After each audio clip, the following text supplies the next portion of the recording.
So one of the interesting components to MDMA therapy is actually couples therapy. A huge disclaimer, I do not have experience with this. I've just read a few books about it and listened a little bit. And so it usually kind of comes up because people hear about MDMA therapy, and some of them hear about it from PTSD and some of them hear about it through couples therapy. And if you think about MDMA at a therapeutic dose, what MDMA does in that instance is reduces your fear and makes you want to connect.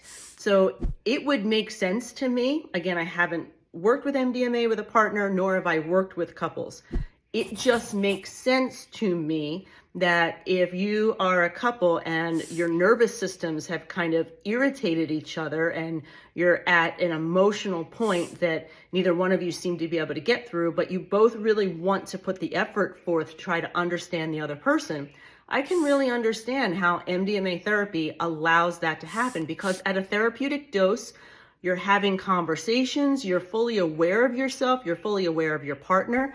If you have a guide with you, which I always really encourage, you should always have somebody there to kind of guide the conversation and make sure everybody stays safe.